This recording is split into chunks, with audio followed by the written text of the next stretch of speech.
Hello again, friends. Back at it again here today, reviewing another spirit. I only felt that it was appropriate to review today's spirit because of my first post was the Crown Royal XO, which in my opinion is an effort by Crown Royal to mimic the flavor and the popularity that they saw in Crown Royal Cask 16, which is today's review. Let's start at the beginning with a little bit of history on the Crown Royal brand in general. In 1939, Samuel Brofman, the master blender and brainchild of the Crown Royal brand in general, came up with the Crown Royal because of an impending visit by the Queen to Canada. And rumor has it that he actually was able to get some of his whiskey onto the train that the Queen was going to be traveling throughout Canada on. No idea if the Queen actually tasted the whiskey, and if she even liked the stuff. But needless to say, it did wonders in terms of the brand's marketing and the recognition throughout the world. Canadian whiskey is actually most popular in terms of consumption, not by Canadians, Europeans, Asian markets, no. Americans drink the most Canadian whiskey in the world. They drink more of it than actually our wonderful bourbons and ryes that we produce here locally. And I think some of that's because of the smoothness, the unaggressive notes, if you will, of the product. But that's for another day. Anyways, so Crown Royal Cask number 16 was actually launched in 2007.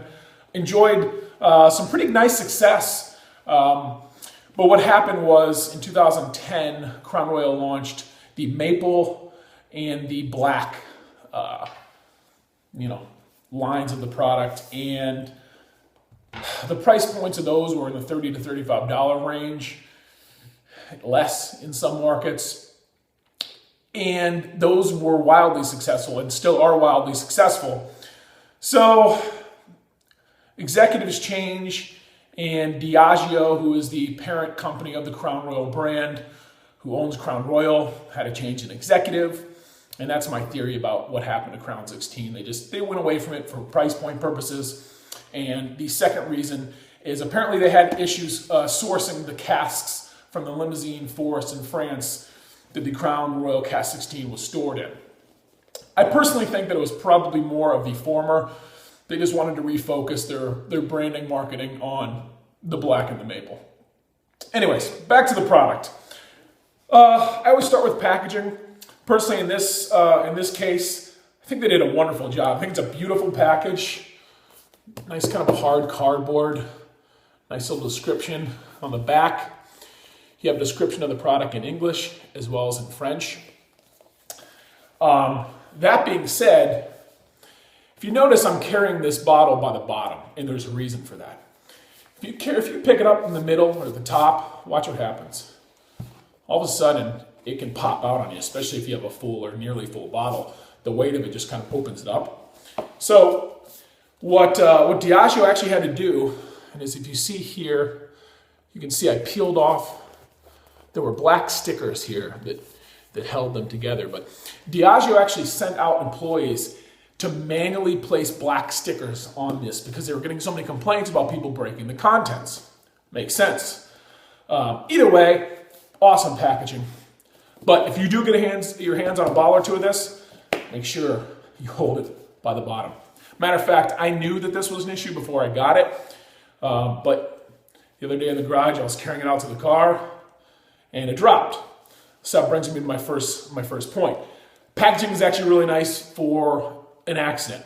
I dropped the product, it landed on this hard cardboard, saved the contents. Thank goodness. But that's number one. Number two is light is an enemy for any high-end spirit. And what packaging does is it, shields the product from light. So not only do we have the box, but we have the very, very nice classic Crown Royal felt bag. This one's actually a little more lush, a little more luxurious than most. It's a black with the Cask 16 logo on it. And then we get to the bottle. Beautiful bottling. Good little story. Very similar to the Reserve, the Crown Royal Reserve, in terms of the shape and the cap. They just kind of encrusted a little bit more in the gold. But let's get to the good stuff. Anyways, I always like to read a little bit about the bottle so you know what's going on. Anyways, rare Canadian whiskey, cognac casks from the Limousin Forest in France, distinctly mark 16 to represent their place of origin. In case you wondered what that was, I know I did. That's what number 16 means. Blended over 50 individually aged whiskeys, exceptional in character and taste. The special blend is placed in cognac cask, which imports subtle hints of rich dried fruit and create the balanced yet complex taste that is Crown Royal Cask 16. Andrew McKay, who is the master blender. Let's pour a dram. Dram is basically just a term for a pouring of spirits. Very, very nice in terms of color.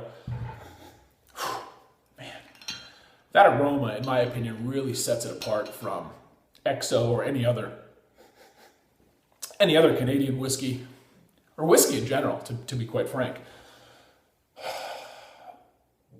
Really nice creamy color, creamy aroma. I'm getting a little bit of caramel, a little bit of almost like a chocolatey, but also like hints of rye, maybe, like a nut, like a carrot cake or a banana bread or something. Yeah, it's almost maybe fig. But I'm also getting a bit of a rum influence. Maybe like a rum-soaked cake or something like that. A really complex aroma. But just really, really enjoy the nose.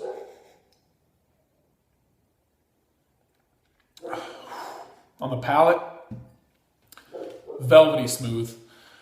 You don't enjoy, or you don't endure, I should say, any harshness, any tannic flavor, any bitterness. Just really, really rich and complex. Much more complex than a typical Canadian you would see.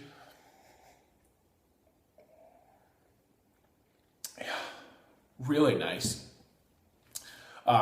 Price point wise, at the LCBO, the liquor control, I don't know, whatever LCBO stands for. It's where they sell liquor in Canada. Uniform price, $99.99 a bottle. A little steep, but I gotta say, in my opinion, it's worth every penny of it. Absolutely delicious. Apparently, and I haven't seen it anywhere in the US, I've looked for months, almost a year. Haven't seen it anywhere available as of yet, but if you do, I hear that there are places that put it on sale because it's been discontinued. In my mind, a discontinuation means it's going to become more and more rare, so I'd want to get my hands on it more so. But if they put it on sale, then I would say scoop up multiple bottles, absolutely. Yeah, in terms of a scale, I got to give this a 9. I mean, really, really nice, really smooth, really velvety, just like the bag. But I'd give it a 9, and the only reason I'm giving it a 9 is because I don't know what's coming down the road. I got to leave room for improvement if I stumble across something that's even better. But absolutely great. I hope you enjoyed my review, and I'll see you all soon.